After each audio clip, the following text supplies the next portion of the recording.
Hey everybody, this is Aubrey Chavez from Faith Matters. A little less than 2 decades ago, you would have seen books like The God Delusion by Richard Dawkins or God Is Not Great by Christopher Hitchens featured among the bestsellers at most bookstores.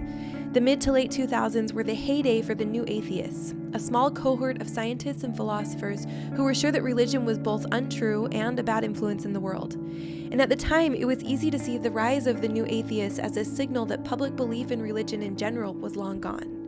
But it wasn't long before we saw the new atheist movement begin to fall apart. And according to our guest today, Justin Brierley, public opinion toward religion is actually complex and mixed and not nearly as negative as the new atheist movement probably anticipated.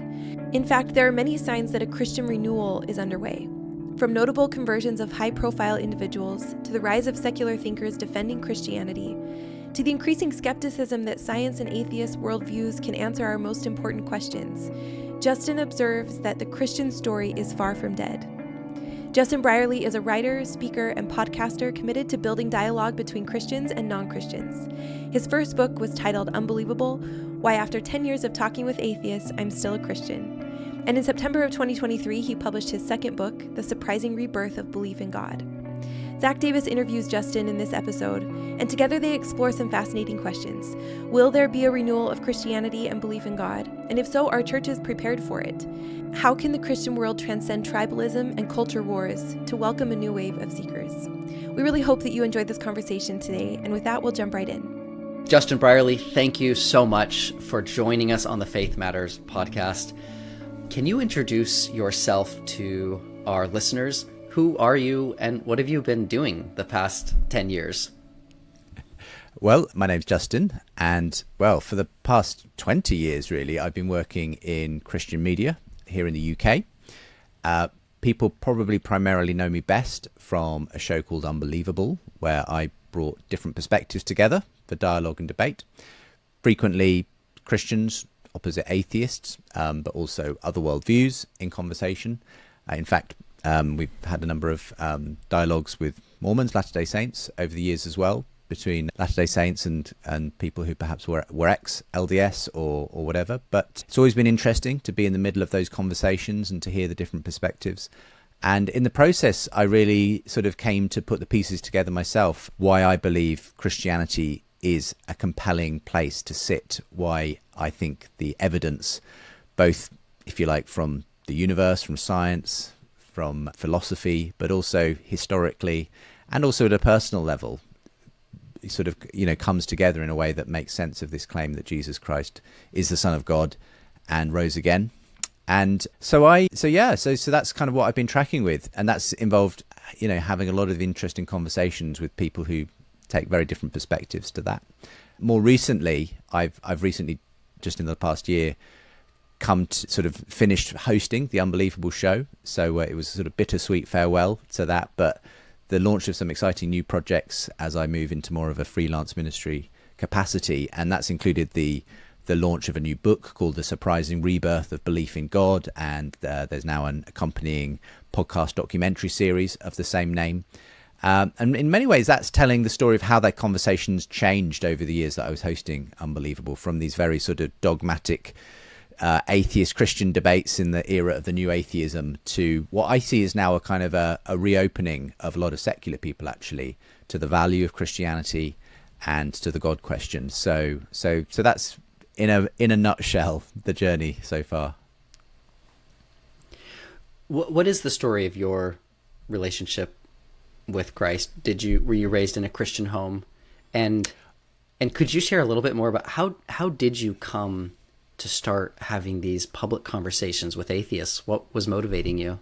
Well, I was raised in a Christian family, but of course I think like everyone, you have to make that real for that has to become real for yourself at some point. And I think it was in my late teens really that the sort of I kind of owned it for myself for a variety of reasons, but it was quite a personal, emotional sort of journey that meant. And so I think by the time I got to university and was starting to be, questioned in a more kind of secular environment by some of my peers, I realized that I didn't necessarily have answers that were satisfactory for them. I'd had an experience, but they hadn't had an experience. And I started to look for some of those common things that we could both look at and that's when I effectively discovered Christian apologetics. So through the works of people like C.S. Lewis and others, just the rational case for faith. And yeah, that just really appealed to a sort of one part of my personality. But I was always still a sort of creative individual. I enjoyed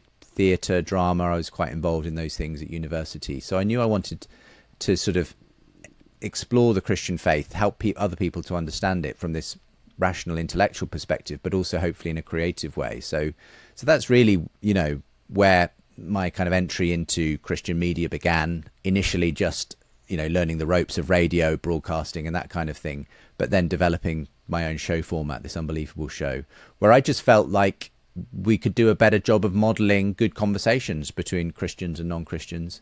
Unbelievable kind of came to be established sort of in its own genre as this apologetics discussion show, where we tried to hear fairly from both sides, let the audience make their mind up. But I believe in the process, lots of good things happened. I know of many people for whom that was an important part of their journey to faith in some way. Now, your book is largely framed as an observation of a shift in the conversation from when you began your show to today. And a lot of it is about the rise and fall of the new atheists. So could you share what was new atheism, who were the new atheists, and why does it seem like their message didn't gain as much traction as initially it looked like it might? Well, new atheism, I think, was a sort of movement that came into the ascendancy in the mid-2000s, arguably on the tail of 9/11, and at a time when a lot of people started to ask whether religion is good for us, particularly in light of that event. It was also, I think, spurred on by certain culture war issues of its day, like whether intelligent design should be taught in the classroom. There was a big court case in the USA around that. There were concerns over the fact that, George W. Bush at the time was an evangelical Christian, and whether that would have any, bearing on his policies as a president. Some of these issues that were kind of prevalent at the time were swirling around, and the movement itself was largely sort of, there were four figureheads who came to be known as the Four Horsemen of New Atheism: Richard Dawkins, Sam Harris, Christopher Hitchens and Daniel Dennett. And they each had essentially a best-selling anti-God book that kind of, for whatever reason, this really became a genre that was very popular for a few years. And adding to that the fact that the internet was coming of age and people were discovering each other in chat rooms and sort of early forms of social media, suddenly a lot of people who maybe, didn't really have a voice as atheists or skeptics suddenly found each other, and this movement sort of was birthed. And so, yeah, it very quickly grew, yes, both at an online level, but also in popular culture. These books were doing the rounds, there were TV shows, there were even advertising campaigns. Here in the UK, we had the Atheist bus campaign, which saw red London buses bearing the slogan, "There's probably no God, now stop worrying and enjoy your life." In the US, you had the Reason Rally, where, tens of thousands of skeptics and atheists turned out on the mall in Washington, D.C. to advocate, to chant for science and reason over superstition and religion. So this was the sort of, this was a real movement. And I think at the time there was just generally a sense that they were giving off that if you were an intelligent thinking adult, then you shouldn't be a person of faith, because faith was delusional. It was fairy tales. It was kind of to stop using your brain and so on. So there was a real sense that it was, and in that sense, the movement itself rode a lot on a certain kind of mockery. It was quite dismissive. It used a lot of ridicule, online memes and that kind of thing. And you saw this with some of the comedians of the time who kind of fell into that new atheist mold. Bill Maher, would frequently make fun of religion. He put out a kind of documentary called Religulous along those lines. On our side of the pond, Ricky Gervais, became quite an outspoken atheist and did stand-up routines, mocking the Bible and so on. So all of that, was in a way part of that new atheist culture. And it was interesting to me because at one level, yes, it certainly reaped a certain number of converts or deconverts from Christianity. But at the same time, in a curious way, at least here in the UK, I actually welcomed it as a movement because it actually put the God question firmly front and center. I mean, it did it in quite a kind of often mean-spirited way, but actually at least it was getting people talking about it. I really appreciated that Atheist bus campaign because, frankly, in the UK, you know, religion had been in decline for a few decades. You know, it's not as though people needed reminding that they didn't believe in God. Most people don't in the UK, but actually putting it in their eye line and saying there's probably no God kind of made people remember the whole idea of whether there's a God. So actually I think it had the opposite effect to the one that they perhaps hoped it would have. So I you know, as I say, the Unbelievable show really began in the heyday of this new atheist movement, and it was a really good way into discussing a lot of those issues. So for me, I kind of thank God for Richard Dawkins, because I think he kind of really actually opened up the whole God question in an interesting way by doing that. So yeah, I remember that moment. I was pretty young, but I remember that moment. And it also seemed like the internet reflected new atheist instincts in a lot of ways. I mean, it was just, you were confronted with deep skepticism wherever you went. So why does it seem like their argument has lost? Or at least it doesn't seem as present? Yeah, and I would agree. It's not that it's completely vanished, and you will still find in the comments in YouTube or on a Facebook debate about God plenty of kind of new atheist rhetoric and thinking. But I would say it does feel like things have changed a lot in, you know, the 20 years since it kind of burst onto the scene. And I'd say that's for a variety of reasons. I think new atheism as a movement sort of ran out of steam, partly because having kind of, you know, said its piece about religion and God, it didn't have much else to say. The fact is, I don't think it answered people's ultimate existential questions about meaning and purpose and identity. And I think people fairly quickly I think that people also got a little bit bored of that hectoring, dismissive, quite arrogant tone, ultimately. In fact, it almost became quasi-religious itself, the new atheist movement, because you could say that it was quite dogmatic, quite fundamentalist, when it's with its own sort of adherence to a very scientific materialist view of reality. It had a sort of orthodoxy and a creed of its own, and would round upon, you know, those within its ranks who diverged from it in a sort of heresy hunting sort of way. You know, you could say it had its high priests with these four horsemen and their religious texts. They, you know, had regular gatherings to worship the glory and beauty of science. But so, and I think in a way people started to see that it was just another kind of quasi-religious sort of thing in its own right. But internally, and this is where probably I can't tell the full story, but there's a very interesting story about how new atheism itself kind of unraveled as a movement, because some of the chief architects of that movement came to disagree with each other quite strongly on where the movement should be headed. And so what I witnessed sort of from the sidelines really was that once the new atheists had sort of agreed that God didn't exist and religion was bad for you, it soon turned out they couldn't agree on much else. They had very different views about whether it should go in the direction of so-called atheism plus. That's where some people wanted to take it, which was not merely a commitment to atheism, but also to, you know, feminism, LGBT rights, and so on. And they wanted to kind of bolt on a lot of kind of social justice issues and more of a sort of political philosophy to it. And others reacted very strongly against that. They just wanted this to be an oasis of free thinking and science. And I think essentially what happened was that the culture wars kind of came early for new atheism, and they started splitting down the middle over these sorts of hot button issues. More latterly, the transgender issue, you know, became a big issue as well. So that you got to the point where, I mean, in 2021, Richard Dawkins, you know, the hero at one time of the atheist movement, got stripped of his Humanist of the Year award by the American Humanist Association because they disapproved of things he'd said in the area of transgender.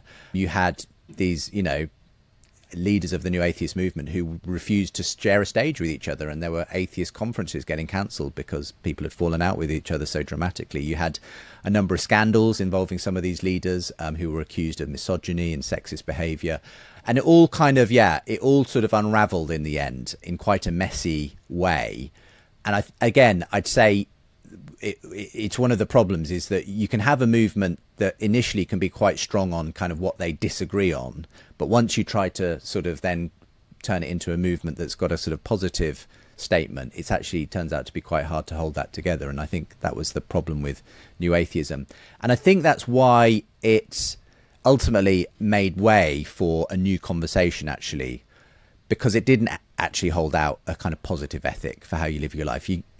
You can't really get a deep sense of meaning and purpose just from doing science and saying reason is great. People need more than that. And that's why I think increasingly now I see secular thinkers who are very much differentiating themselves from that new atheist movement. They may not believe in God, they may not be Christians per se, but they're far more open to the value of Christianity. They're far less dismissive than the new atheists were. And you can have a different kind of conversation because of it with them, which are very refreshing in recent years. So your book describes a number of really remarkable thinkers who did shift their thinking about God and Christianity. And it's those shifts that is really the backbone of your book, of you observing a possible, early signs of revival. Could you share a little bit about who are these key figures that have changed their thinking, and like what have those changes looked like, and why are you drawing hope from those changes? As I say, partly it's just that there's a very different conversation you can have now compared to 20 years ago. It's become possible for people to take Christianity seriously again, in my experience, in conversations.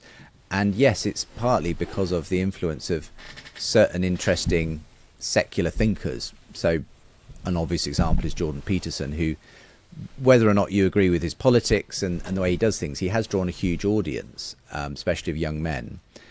And he's taking their kind of existential questions very seriously. There is this sort of meaning crisis, I think, in our culture. People are looking for a story to make sense of life by. And he is simply telling them, well, there is a story that a lot of people have made sense of their life by for the last 2,000 years. It's the Christian story. And you should go and read the Bible. You should go and look at this story again. Now, he's doing it from a very psychological perspective, and that's infused, across all of his lectures and thinking. But at the same time, it's a very different tone and a way of looking at religion to Richard Dawkins. And I think essentially the similar crowds who were turning up for Sam Harris and Richard Dawkins and so on are now turning towards Jordan Peterson, and they're receiving a very different vibe from him when it comes to faith and the value of Christianity and so on. So when have hosted Jordan Peterson on my show in the past, you could almost be mistaken for thinking he was a Christian apologist. He so fervently defended the idea that our idea of human value has to come from the idea that we're made in the image of God, for instance. The way he speaks about the person of Jesus as the ultimate archetype of heroism and sacrifice and love and so on. And so he's just a very interesting character who I think has opened the door for people to potentially walk through to Christianity again. And I've seen people who have walked through that door. But he's not alone. I just see more and more of these sort of interesting secular thinkers who are at different places themselves, I think, on where they fall on the God question and so on, but who are kind of making it intellectually possible for people to take it seriously again. So other people I list in the book are the historian Tom Holland here in the UK, Douglas Murray, who's a sort of conservative intellectual thinker. Just recently, Ayaan Hirsi Ali has a very interesting story of having embraced Christianity herself, having once been part of this new atheist cadre of thinkers and speakers. And just various others who I think are kind of making really interesting noises about whether we can live without something like the Christian story to make sense of our life. So those are just a few of the names that crop up in the book and in the new podcast series I host. In the journey that you recount from some of these people, one common theme is new atheists and humanists will often say, well, my morality is self-evident. Of course I care for the weak and the poor and that everyone has dignity. But some of these thinkers that you talk about, when they dug deeper, they started to recognize, well, actually, if secular materialism is the story, none of these values are self-evident. In fact, values don't just come from nowhere, but in fact, our values are Christian, and that led to some renewed respect for the tradition. So Yeah, could you share in particular that journey? Yeah, there's a number of names that I could reach for who are sort of reminding the secular world of the fact that essentially their basic assumptions about human dignity, equality, value, progress, freedom, enlightenment, they're all essentially Christian ideas, that they didn't come from science or atheism or the Enlightenment, that all of those things essentially stand downstream from the Christian Revolution. So I already mentioned, Tom Holland, who's a secular historian here in the UK. He's published a best-selling book in recent years called Dominion, which is all about the making of the West and the way in which the Christian Revolution essentially shaped that. And I've had the privilege of coming to know Tom quite well over the last few years. I've hosted him in various conversations and one-to-one interviews. And he's just got a fascinating story himself about the way he came to realize this, because he grew up with a sort of some church in the background, as it were, the Anglican Church. But whatever faith he had sort of fizzled out by his teenage years. And he just sort of, went on as a student at Oxford to, I think, essentially just with that assumption that, any common sense thinking person knows that, liberal values are, what we should believe in. And that was that, until he started to research the ancient world, because he over time became a best-selling historian who sort of was a popular historian publishing books about the Greco-Roman world. And what he said was the longer he stood in the sandals of the Greeks and the Romans, the more he realized how alien that world was to his own way of thinking, because this was a world where slavery was just a given, of the economy. People could be the sexual property of others. The lives of women and children were relatively cheap. There were all kinds of things, the fact that when Caesar, to kind of cement his position, he would boast about slaughtering 1 million Gauls and enslaving a further million. These were the kind of metrics by which people gauged their success, and all of that was so alien to his way of thinking as someone who believed in human dignity, equality, freedom. He realized that where those values came from was in fact this person, Jesus Christ, and this revolution, which at the center of it had this very, very countercultural idea of a God who became human. And that wasn't necessarily completely out of step with the way Romans could think about people at least becoming godlike. Caesar was like a god in many ways, but that God died the death of a rebel slave on a cross was an absolute anathema to Greeks and Romans. And yet this was the idea that came to completely shape the Western world and completely gave us our sense of why we should care for the poorest and the most vulnerable, about how the weak overcome the strong, why the last are put first in this new kingdom of God. And he realized that all his beliefs on that front really just came from Christianity. And so he's been a really interesting voice pursuing that, reminding a lot of his secular peers, because he's not only a best-selling author, he also co-hosts the most popular history podcast in the world, The Rest is History. And so when you've got someone of his stature and influence, sort of basically just reminding a secular world of the Christian waters they actually swim in, I think you've got a really interesting, potent combination of things. And I've heard his name crop up so frequently among people who are reconsidering the value of Christianity and reconsidering their own assumptions and realizing that the fact they believe in these things is not just a given, just natural and universal. It's actually bred of a very specific Judeo-Christian heritage, and that it might not always be there. You know, if people stop believing this story, it could be threatened. You know, we don't necessarily hold on to these ideas, these values and these virtues. Just quickly, one more example of someone, again, who I've already mentioned, Douglas Murray, who I think has very much gone down this route as well. He, again, sort of lost his faith sort of in his late teens, early 20s, whatever faith he had. And he sort of fell in with the New Atheists for a while, you know, was a regular lunch partner with Christopher Hitchens and so on. But I think he fairly quickly actually came to realise that atheism couldn't sustain the kinds of values that he held most, you know, deeply. And he realised, as he said to me in conversation, that he's an atheist, but he's a Christian atheist, in as much as he's an atheist who still believes in human value and dignity, human rights and that sort of thing. And he recognises that you can't get those from atheism. And so here again is asking serious questions about whether we can live, what kind of a world we're going to have in the absence of Christianity, because he sees, and I think Tom Holland and others see, that there's a void there. People will fill the void with something. If it's not the Christian story, there are other stories of reality. What it's not getting filled with is some kind of atheist scientific utopia that the new atheism sort of naively assumed it would get filled with. Far from it. All other kinds of quasi-religious stories, either from the progressive left, you know, woke ideologies, or potentially, you know, far-right sort of ideologies, they're going to potentially fill that void. And so so it's very interesting to see the way in which some of these secular thinkers have developed these ideas and are kind of sounding a warning, really, for Western culture, and saying, well, what happens if we lose this Christian story? It's not necessarily going to be good for us, you know. Yeah, you don't like Christianity, just wait till what comes after. Exactly, yeah.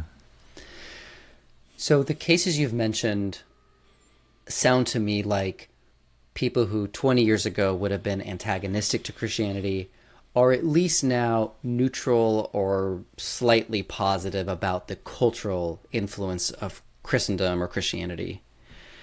But you also tell the story of at least one genuine convert. And I, too, was very touched when I read this person's conversion, Paul Kingsnorth, as a sign that maybe our most sensitive souls are, in fact, primed and ready to return and rejuvenate our faith. So could you share a little bit about Paul Kingsnorth conversion as you understand it, and why it seems to be a bellwether? Yeah, I mean, Paul Kingsnorth, and I'm bumping into more and more Paul Kingsnorth, or people who share something of a similar story to him. So he's certainly not the only example I could have used, but he's a celebrated author and poet here in the UK, and he's just got such an interesting story himself of having, as a young man, sort of had a sort of teenage atheist phase, but still been looking for something beyond. He could never lose the sense that the world was at some level enchanted in some way. He's been very deeply connected to nature all his life, and he's spent a long time as an advocate for environmentalism, and he went through a long phase as a Buddhist, sort of seeking some sort of transcendent reality that way, but realized he needed to worship something. Buddhism is very much located in sort of looking inwards, and he realized he still believed that he needed to worship something, is the way he put it. So he actually had a spell, if you'll forgive the pun, in Wicca, which is sort of a kind of nature religion, in the woods, doing chanting, kind of worshipping nature. He realized as well with that it was actually a sort of a bit of a pastiche of different things, some New Age stuff, a bit of Aleister Crowley. It was a fairly modern religion, in fact, as much as some of the people who practice it like to think it goes back a long way. But he kind of, he got something out of that. But to his great surprise, just a few years ago, he converted to Christianity, and he could tell the story much better than I can on his behalf. But essentially a number of incidents came together. He suddenly started hearing an awful lot from people in his sort of fan group who turned out to be Christians and vicars. His wife, who was not a Christian, but just told him out of the blue over dinner one day, "You're going to become a Christian." And he started having dreams about Jesus as well. And he says that he was, in this kind of C.S. Lewis type way, perhaps the most reluctant convert in all of England, because this was not the direction he had ever thought of going. He, as far as he was concerned, Christianity was that sort of deathly dull thing he'd kind of managed to get. It didn't in any way figure as the place that he would eventually call home, but he did, and he's entered into the Eastern Orthodox Christian tradition, and I think what he's found is it's the story that makes sense of reality. He's a highly intelligent person. He's a brilliant writer, Paul Kingsnorth, and I think what he realizes is that we're trying to fix ourselves all the time through science, through technology, and he was trying to fix the world, through his environmentalism and activism. But he's realized ultimately it's a spiritual issue, and you're always going to be tinkering around the edges until you fix the spiritual issue at the center of it. And for him, he finds in the person of Jesus Christ, that is the only answer. That is where you find the answer. I mean, there are certainly some forms of Christianity, cultural, civilizational, technocratic forms of Christianity that he would equally, reject, because ultimately he wants us to get back to the kind of the wild Christ of the Gospels. And until we do that, he just thinks he wrote this viral essay on his conversion called The Cross and the Machine. And for him, it's ultimately about these two ways of seeing the world. Either you're part of the machine, which is kind of essentially a way of trying to control our environment through technology, through a kind of materialistic worldview approach, essentially, or it's the way of the cross. And he's realized that the way of the cross is suddenly what has made sense to him. So yeah, a quite extraordinary adult conversion. But as I said, not alone. I've bumped into more and more surprising converts like Paul Kingsnorth, and people who feel like they're teetering on the edge of something similar, frankly, even if they haven't quite crossed the line, because, as I said, they're being reminded of just how Christian their assumptions are about reality, and what might happen in the absence of the Christian story. In your book, you say that secular materialism is not just a bad story, it's a non-story. That random atoms in animated meat, just isn't a way of accounting for our deepest needs. And you say that in contrast, Christianity offers a much better account of our lives, loves, and longings. Why is that?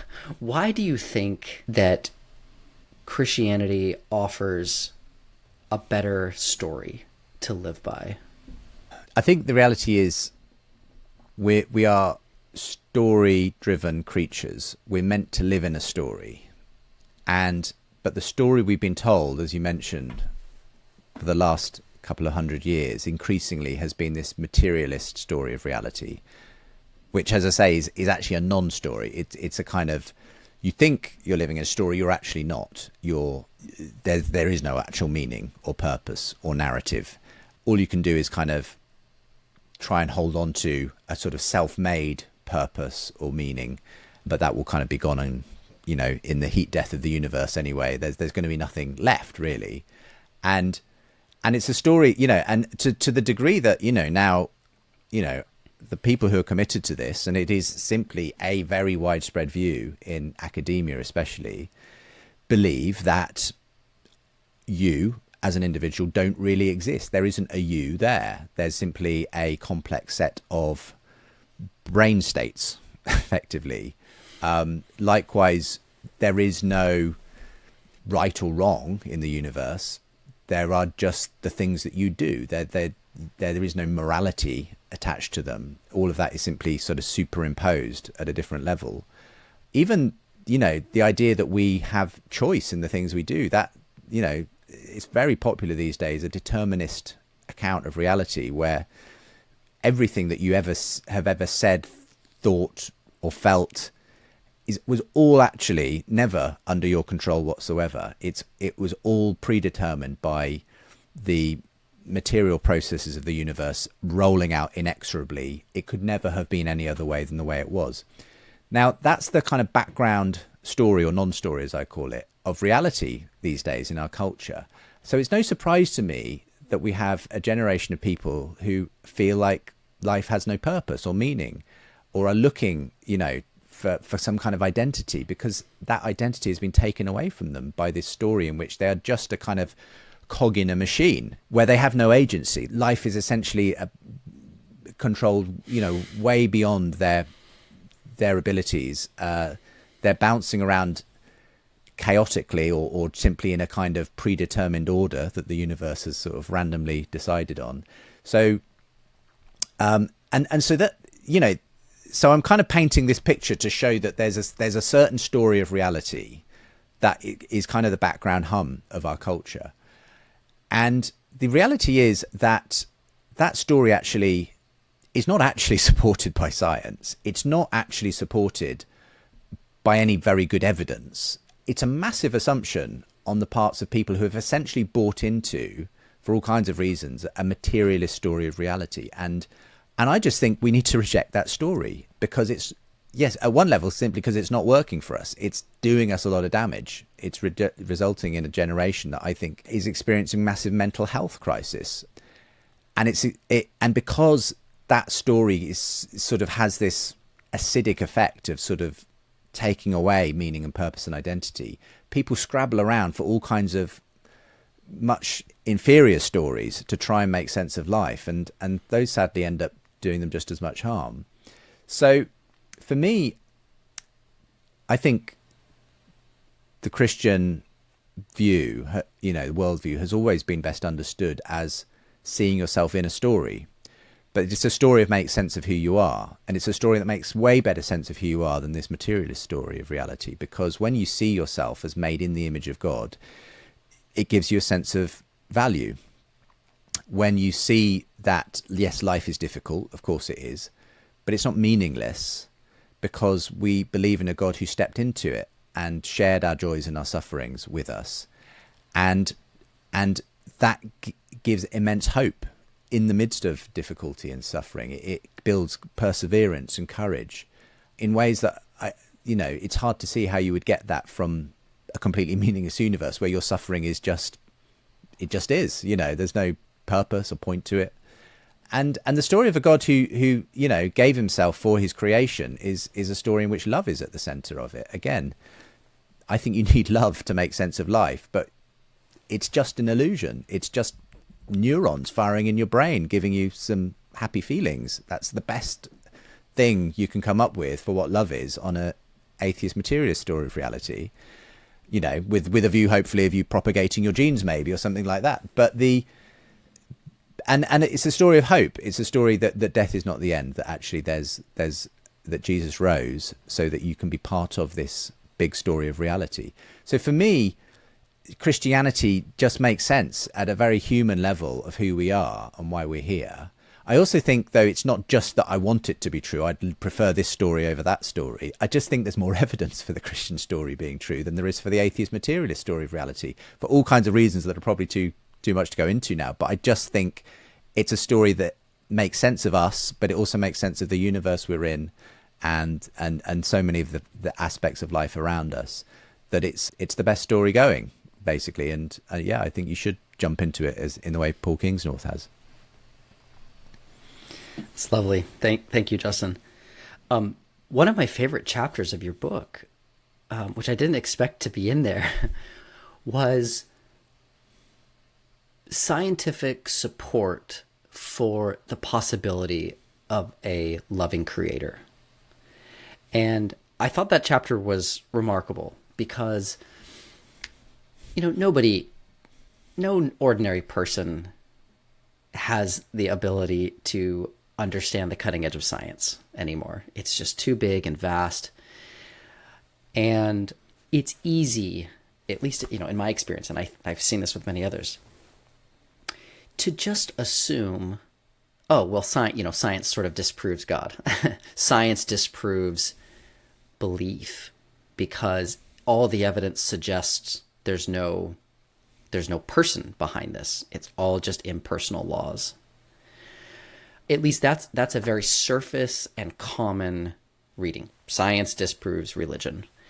your chapter provides a number of really remarkable findings that say, well, hang on, there's really more, there's more here, and if you dig deeper, it turns out the universe is continually eluding full comprehension, and in some cases, there's some persuasive reasons to think maybe there is some force of love behind things. Now, I won't ask you to elucidate all of those, but could you gesture towards some of the things that you yourself have found compelling in science that have kept your mind open and kept it fertile for this, in fact, being a home that was created for us? Yeah, I mean, I'll preface it with a lovely quote that I think is attributed to Werner Heisenberg, who said something like, "The first gulp of the glass of the natural sciences will turn a man into an atheist, but at the bottom of the glass he will find God waiting for him." And I think that's true. I think at a surface level, it's very easy to sort of dismiss God and say, well, now we know that the rain falls because of precipitation and the weather, the water cycle. We don't have to believe in those old-fashioned stories that people once believed in, that, this was God weeping or something, from the heavens. And there's a sense in which, obviously, there are lots of ways in which certain types of explanation, science does a better job of giving us an explanation for things. But the problem is people far too easily assume that simply because we have a scientific explanation, we have got the full explanation for something. And science is good for certain types of explanation, but not all types of explanation. And actually, there are lots of aspects of science itself that point beyond science, beyond the material world, to a bigger explanation, a more transcendent explanation for why we can do science in the first place, for why there are these things we call natural laws that exist in the universe. None of that is explained by science. We can only do the science because the natural laws are there. So for me, just some of the phenomena that I think open up the God question, and that the advance, if you like, of our understanding of the universe and life have done, would be, you could start with the fact that life exists at all on planet Earth. It's pretty remarkable when you look at it, what had to happen, the conditions that had to be there for the first self-replicating molecule to come into existence. The fact that life exists, there's just this extraordinary unlikelihood of it ever coming about by purposeless, blind processes, basically. And again, it's not Christians who are necessarily saying this. It's often people like, secular scientists like Paul Davies, for instance, who acknowledges that there has to be some kind of something else going on beyond just physics and chemistry here. There's a sort of, as he puts it, there's a life principle, it feels, where if it can happen, it will happen, basically. But that's but he kind of then, pushes it back beyond just sort of the chemical constituents for getting life going. He will take us back to the actual birth of the universe and the fact it was birthed with these extraordinarily precise values and quantities in the initial states and laws and numbers that govern things like electromagnetism and gravity and all these things, again, that appear to have been precisely dialed to where they are in order for chemistry to exist in the universe, for this not to just be to become a universe full of black holes, completely infertile, for the universe not to have just collapsed back in on itself. All of those types of scenarios are far, far, far, far, far more likely to have been the way the universe developed, given the values these constants and fundamental numbers could have taken. But yet they happen to be dialed to exactly the right frequency to allow stars, planets, galaxies to develop, and for that to allow for the development of life here on planet Earth at some point. And then you add to that the fact that all of that, had to be in place. But then the emergence of consciousness, again, that has not been explained. Consciousness is a completely different kettle of fish to just, atoms and electrons banging around. And again, there's this whole sense of why did inanimate stuff, matter, go to the bother of becoming thinking, feeling, moral agents like you and me who can actually look at our place in the universe. And again, for me, all of this stuff, the more we know, the more it seems to be crying out for an explanation that goes beyond the science, that goes beyond just a sort of, well, we're just here and, we're just a fortunate fluke, cosmic accident sort of thing. The more we know that just doesn't make sense. And it feels like you've got to have more quote unquote faith to believe that we're here by accident than to believe that there's some kind of a guiding hand, some kind of guiding principle. Now, again, secular scientists like Paul Davies are kind of wary of calling that God. And I think that's because there's a lot of baggage associated with the word God, but they get very close to something like God. That, when he describes this kind of organizing principle that pushes towards life and meaning in the universe, I think of a Greek word logos, in John's Gospel, which describes exactly that, the idea of the word that creates order and meaning and life by speaking into existence those things. And I just see that's, if you look at the DNA that makes all of us, it's a language. It's like God is speaking this life and meaning into being. So for me, there is an amazing synthesis between Christian faith and the best science that's out there. There are obviously some really bad versions of this, where, but actually, I think at the cutting edge, I think that a lot of the scientists I speak to are aware that the atheist materialist story of reality, that just won't cut it when you get to that kind of metaphysical edge of where science seems to be pushing us. You currently do hold significant hope that we are about to witness a renewal of Christianity in the West. Where is that hope for you coming from? Is it from your study of history? Is there anything else that you're seeing besides some of these thinkers that you mentioned that suggests that we're about to see this third great awakening?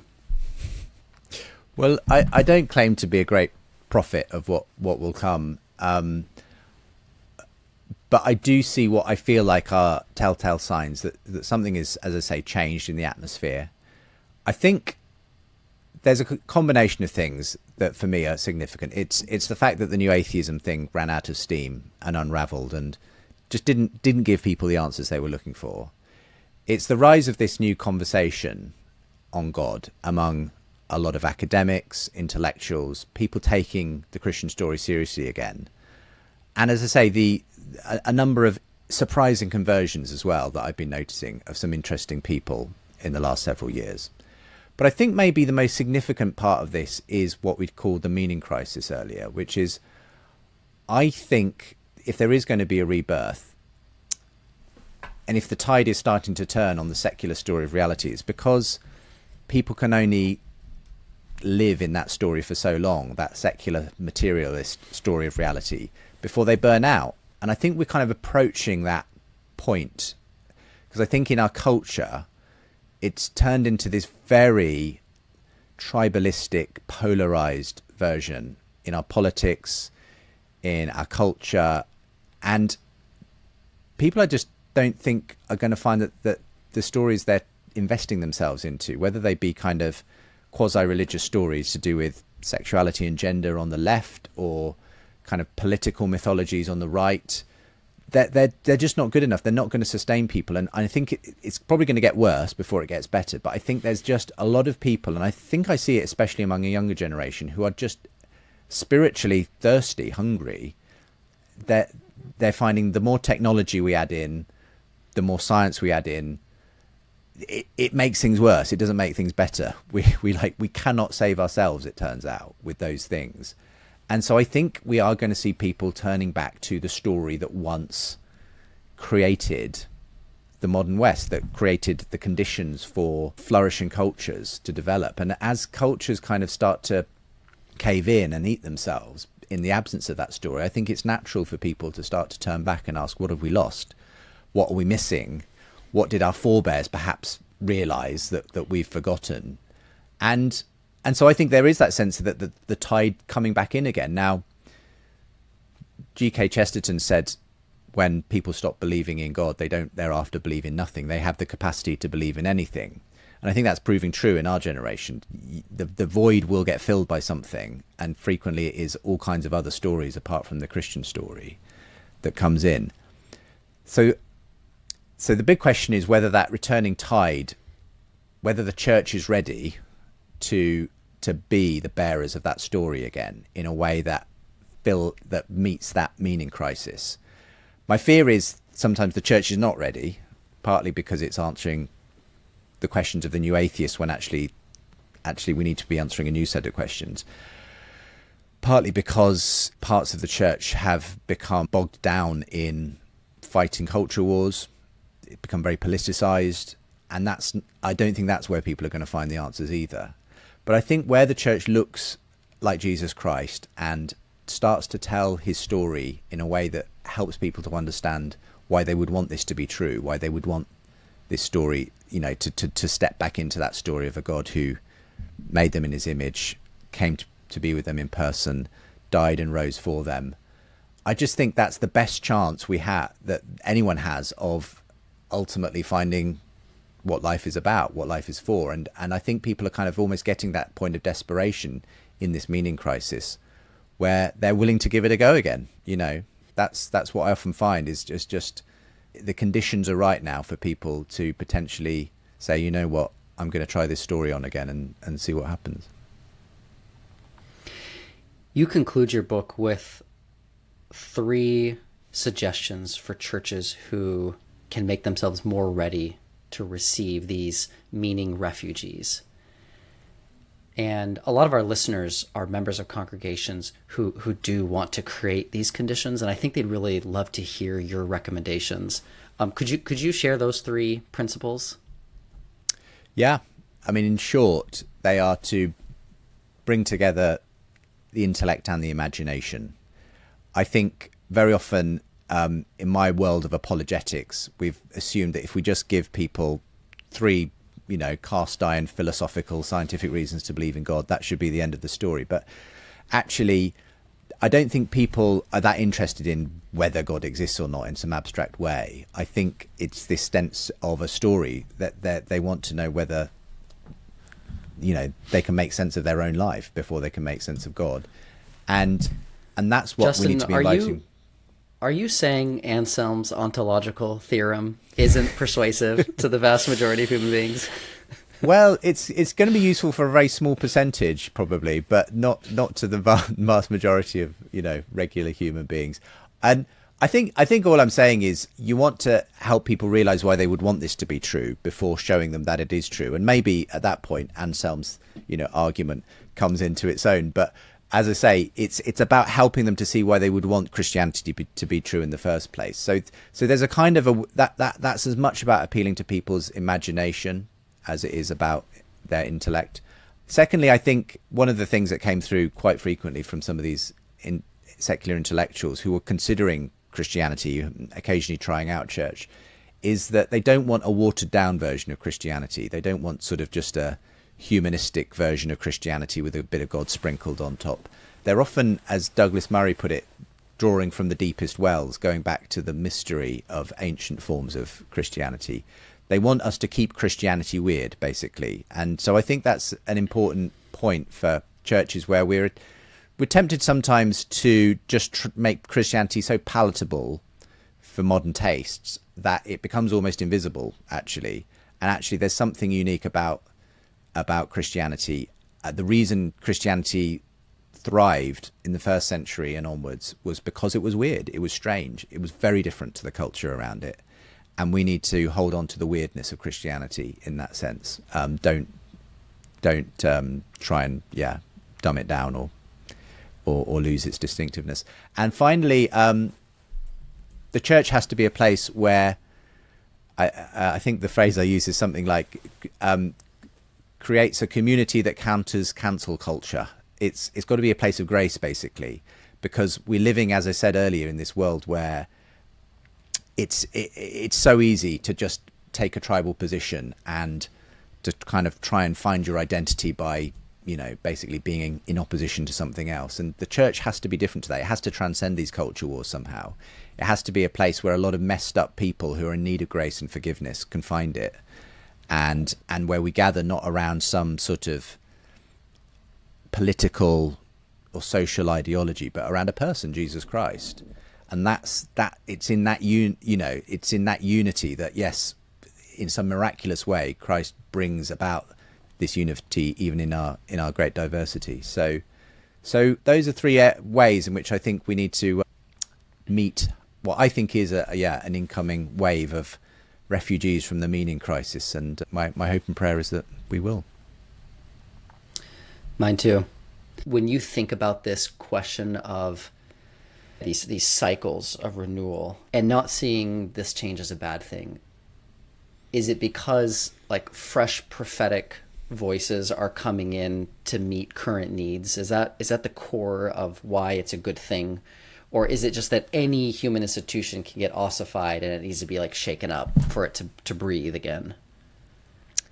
Yeah, I think the church has always gone through periods of decline and renewal, death and rebirth, and I think to that extent it's inevitable that some forms of church will come and go. I think a lot of parts of the church in the evangelical kind of subculture, we've been through a recent phase of a lot of evangelical, apparently on the surface, thriving ministries suddenly collapsing because of scandals and that sort of thing. There's a certain type of celebrity mega church culture that I think we're being shown is not fit for purpose, and so on.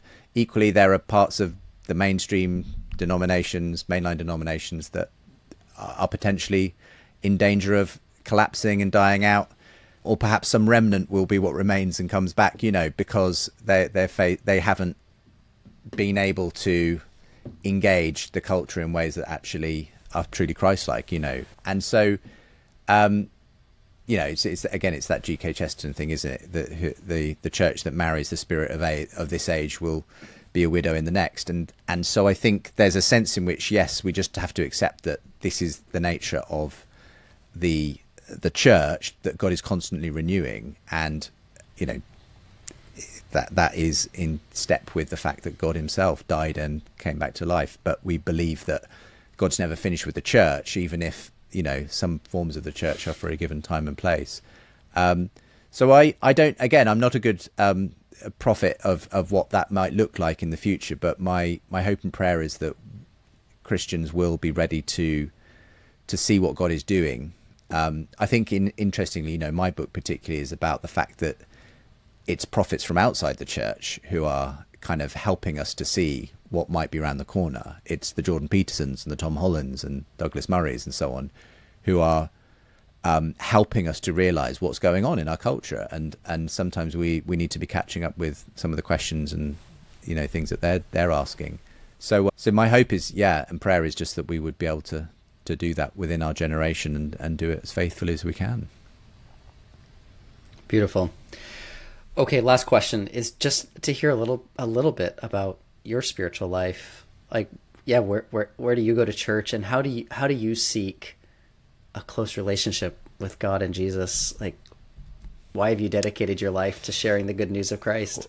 Well, so I am part of a denomination here in the UK called the United Reformed Church, though I grew up more in a kind of evangelical charismatic kind of side of the church. My wife is in ministry, so it's something we share, and we love our local church, and what we're able to do through that, and to see God working in people's lives. So that's an amazing privilege. I also, I'm incredibly blessed to see the way people respond to some of the podcasts and videos and things I'm able to do as well through my own ministry. But absolutely, I mean, at the center of it, it's what fires me is the belief that becoming a follower of Jesus is the best decision anyone can ever make. It's not an easy decision, but it is the way of life. It is, that is where you will find the fullness of life that God promises. And so for me, the constant challenge is to always be seeing what I do in the light of that bigger picture, to know that it doesn't all depend on me. Ultimately, all I can do is respond to the grace God has given me and do what I hope, do as best I can what I think he's calling me to, but to do it hopefully to the best of my ability, but knowing that ultimately it's not down to me, it's down to God.